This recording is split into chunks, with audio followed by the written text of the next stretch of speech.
and welcome to our weekly market update. My name is Vinnie, my co-host over here.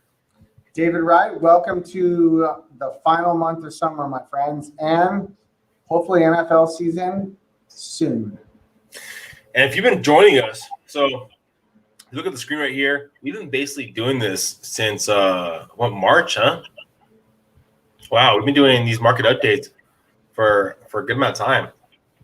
So anyways, so when we originally started, we started with COVID. Everyone was trying to kind of get an idea of what was going to happen. And you just can kind of see in the kind of April timeframe, the market as a whole kind of took a dip in April with new inventory hitting the market. We slowly started getting more properties coming to the market, a little bit under to what we were getting pre-COVID. The thing that you got to remember is usually in June is when we get a big influx of new properties.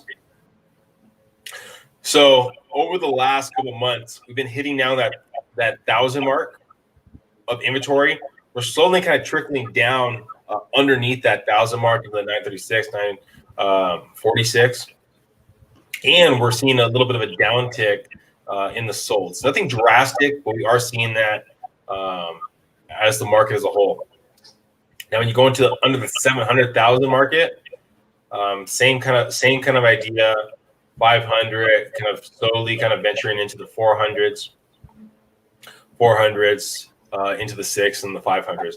The under 700,000 market has something been very drastic compared to the market as a whole. And if you've been watching our market updates, this is from last week.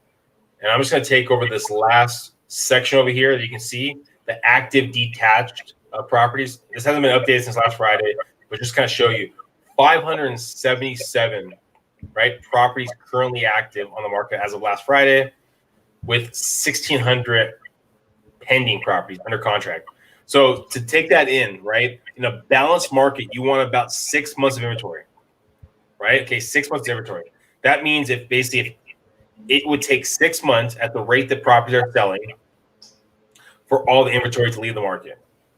And if we're looking at these numbers, right, for just a single family under 700,000, right, let's say that we're getting about, close to 1,500, right? 1,500 of these properties actually go close. We're talking about 500 properties currently in the market. That means we have about like a week and a half of inventory. If we went off that those properties, majority of them sold. Now, in a balanced market, we want 6 months of inventory. We're talking about a week and a half of inventory. So someone asks you, is it a buyer's market or seller's market? Those numbers should really help out in that.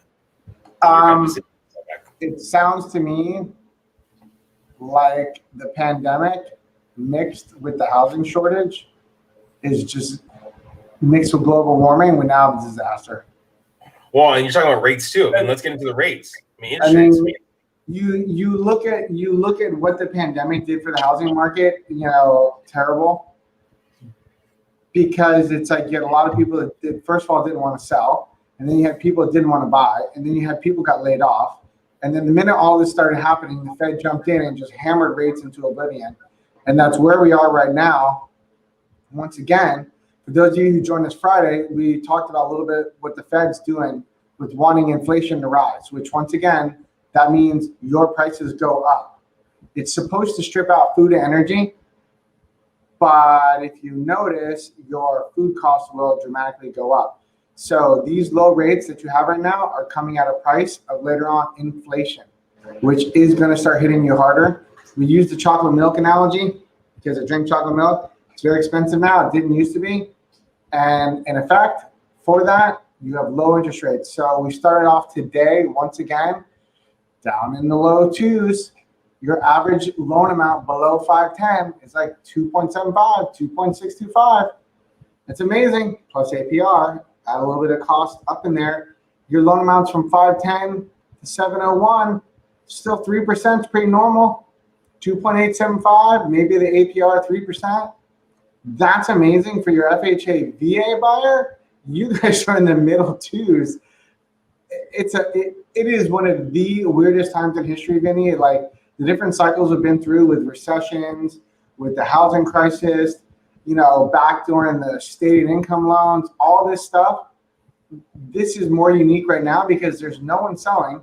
Rates are the lowest in history. Not no one, but very small amount. Like you said, a week's inventory. You get the lowest rates in history.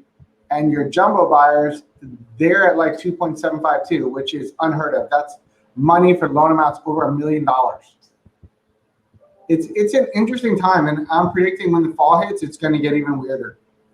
Especially, I think October is going to be a weird month. October till the end of November is going to be probably one of the most unique times we've ever seen with interest rate volatility in itself. You may have days where the rates may go like a 0.25% down for like 3 hours and then jump back up in 3 hours because you're going to have a lot of fear index going on. I mean, and things like that, and talking and making sure you have the right lender is going to make a world of difference when something like that, because you lock in the rate when you're in escrow, right? So if you're working with a lender that's not keeping his eyes on the market, you're not going to know when to lock it in. And if you're talking about a quarter of a point going up and down, that's a drastic difference. So really understand the market, understand who you're working with, make sure that they're keeping an eye on it so they can kind of better assist you in the process. And then also for the home buyers, I mean, rates are really good right now. That's what's driving a lot of people to purchase. And if you can look past maybe what's there now and more so looking at what's possible, you're going to have a leg up more than a lot of people out there. I mean, and that's one of the big things, because shiny objects are still selling fairly fast if they're priced right, and they're probably under that 700,000 threshold. Yet, if there's a property that needs a little bit of work, if you're able to look past that, you can still get into a property. So understand what you're looking to do and looking to accomplish, and talk to your realtor, talk to your lender, and find out, okay, maybe I might have to pay a little bit higher price on the purchase, yet my lender's going to keep an eye on the market and know when the best time to lock the rate in is going to be. Now, and time it. The other thing we talked about before was you've seen the rise of firsts and seconds come back, which means people are now buying homes worth $1 million with 10% down. I don't know if you remember the last time that was happening, but that was, we were doing 5 and 10% down back in 2005, 2006, 2007, before things went. And we're going the opposite direction. And maybe if you're buying cash, right? If you're buying cash right now, your home, maybe it might be a time to hold off for the time being. Money is so cheap right now. I would borrow it. I would not. If you're a cash buyer right now and you spent all your cash on a house, you made a big mistake, because you can put that money anywhere else, invest it, and make a greater ROI than you can on your house that you paid all cash for, that you could borrow money at 3%. That makes no sense. Like, that's another reason why I think on Friday when we talked, Vinnie, and we said mortgage applications were up 16% on purchase money loans. That is a lot. That was in a 1 week time frame. Yeah, 16%. There's also construction loans and things like that. So things to really think about. Yeah, there's interesting times right now, my friends. Like, you look at the old Qualcomm Stadium in Mission Valley. It's not going to be part of SDSU. That could have been a whole new housing area. And now we have an interesting time. Everyone talks about a shortage of housing because we're not building anything, and we're building slow, but we need to be. All right. Well, this is our 10-minute market update. We're going to keep this short and quick. Hope you guys have a great week. Follow us, subscribe to whatever platform you're watching this on. If you have any questions particular about your situation, feel free to give us a call, and we'll help you get the right game plan and make sure you want to get we can get you to where you need to get to. All right. Thanks, guys.